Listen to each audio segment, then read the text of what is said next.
안녕하세요. 정혜인입니다. 오늘은 이해찬 민주당 대표의 가벼운 입과 추미애 법무부 장관에 대한 따끔한 일침에 대해 말씀드리고자 합니다. 여러분 잘 아시다시피 이해찬 민주당 대표의 입은 가볍기로 잘 알려져 있습니다. 사회 구성의 가장 작은 단위인 한 가정에서도 부모의 역할은 매우 중요합니다. 자녀는 그 부모의 말과 행동을 보면서 자라기 때문입니다. 부모답게 행동하고 부모답게 말하는 것이 또 다른 한 사람의 인격과 가치관을 형성하는 데 매우 큰 역할을 하기 때문입니다. 이렇듯 가정에서도 지켜야 할 규칙이 있고 역할이 있는데 하물며 한 나라의 공당의 수장이, 그것도 집권 여당의 수장의 입이 그렇게 가벼워서야 되겠습니까? 요즘 보도를 보면 국민들은 천정부지로 치솟는 집값 때문에, 세금 때문에, 무직으로 인한 경제적 고통 때문에 결혼도 포기하고 아이 낳기도 포기하고 여기저기서 못 살겠다 아우성인데 정치권을 보면 한숨밖에 나오지 않습니다. 저렇게 오만하고 아나무인인 정부와 대통령이 있는가? 저렇게 존재의 가치조차 찾아볼 수 없는 무능한 야당이 또 있는가?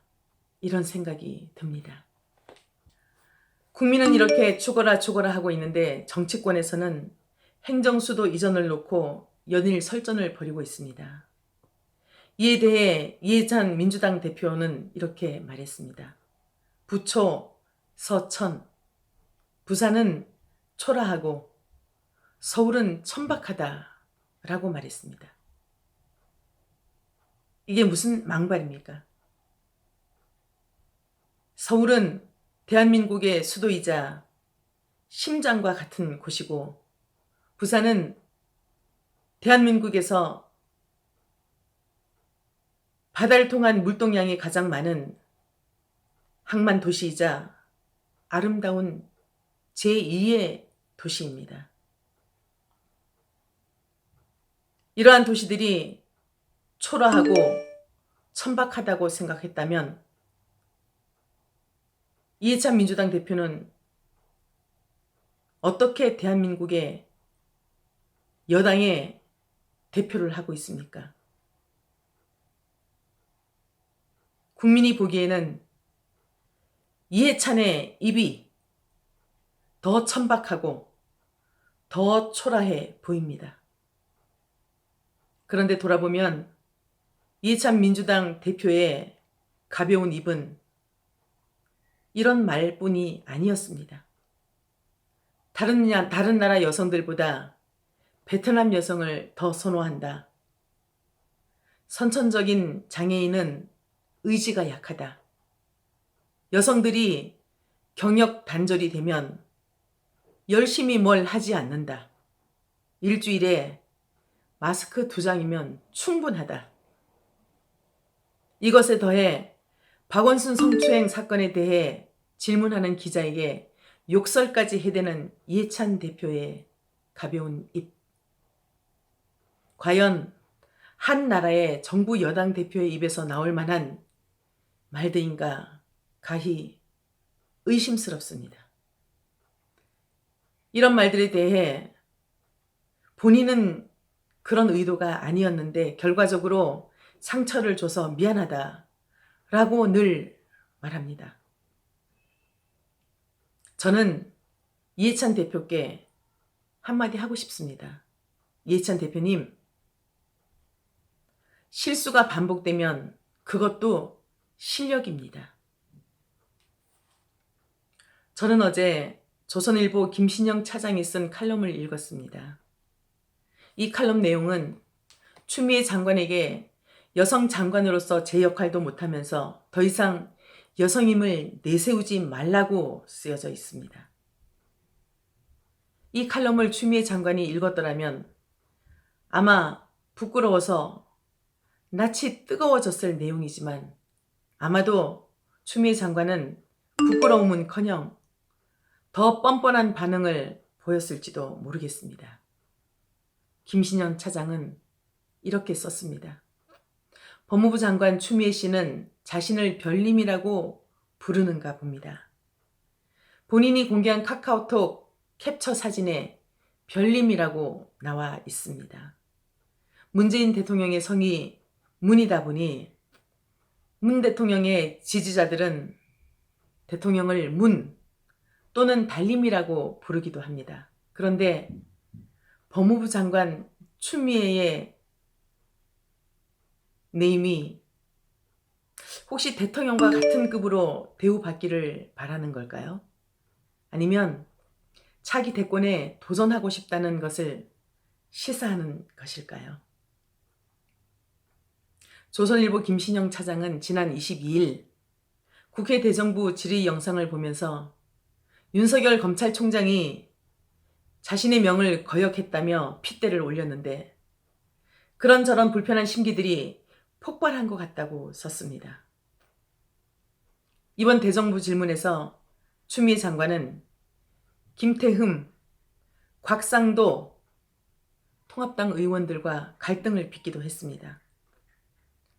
심지어 곽상도 의원은 질의 도중 추미애 장관을 향해 들어가세요. 들어가시라니까요. 라고 말하기도 했습니다. 여러분, 국회의원은 국민의 대표입니다.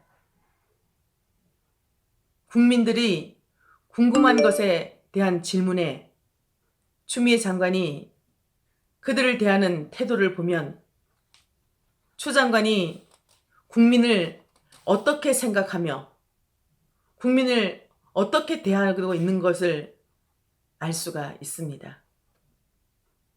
추미애 장관은 국회의원 5선 출신의 당대표까지 했습니다. 그렇다 보니 지금도 본인이 국회의원이라고 착각하고 있는 듯합니다. 며칠 전 최강욱 대표는 미공개 법무부 알림을 본인의 SNS에 띄웠습니다. 이 미공개 알림에는 수명자라는 단어가 들어있었습니다. 이것을 두고 김태흠 의원은 추 장관이 사용하지 않는 단어라고 말하자 추미애 장관은 최강욱은 남자라서 그런 말을 사용해도 되고 나는 여자라서 사용하면 안 되는 것이냐 라며 입씨름을 했습니다. 일반적으로 수명자라는 단어는 잘 쓰이지 않는 단어지만 군 법무관 출신인 최강욱이가 미공개 법무부 알림을 작성한 게 아니냐는 의혹이 일었기 때문입니다. 이어 김 차장은 추미애 장관은 자신이 불리하고 코너에 몰릴 때마다 여성임을 방패 삼아 이어 김 차장은 추미애 장관은 자신이 불리하고 코너에 몰릴 때마다 여성성을 방패로 내세웠다고 말했습니다. 얼마 전 직원을 대동해서 휴가를 갔다는 논란이 일자 여성 장관에 대한 언론의 관음 증세가 심각하다고 쓰기도 했습니다. 관음증은 다른 사람을 몰래 훔쳐보면서 성적 만족을 얻는다는 뜻입니다. 추미애 장관은 본연의 업무를 수행하는 언론을 한 여성을 훔쳐보는 관음증 환자로 몰아버렸습니다.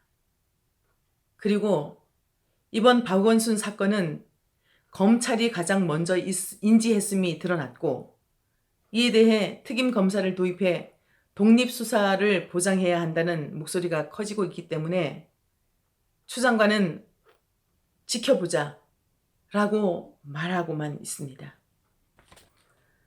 탈영 의혹을 받고 있는 아들에 대해서는 소설을 쓰고 있다는 둥, 사생활을 침해하고 있다는 둥 말하면서 박원순 사건 피해자의 2차 가해에 대해 한마디도 언급하지 않고 있습니다. 김신영 차장은 칼럼 마무리에 추미애 장관이 그렇게 중요하다고 강조해온 독립적 수사와 최고 지휘 감독자의 명은 이런 때를 위해 존재한다. 하지만 지금 추 장관은 꿀먹은 벙어리처럼 아무 말도 하지 않고 있다. 추미애 장관은 앞으로 여성이라는 말을 다시는 내세우지 마라 라고 썼습니다. 저도 한마디 하겠습니다. 추미애 법무부 장관님, 당신은 단순히 여자가 아닙니다. 대한민국의 법을 바로 세우고 감독해야 할 법무부 장관입니다. 법무부 장관으로서의 역할을 제대로 해주실 것을 국민의 이름으로 권고합니다.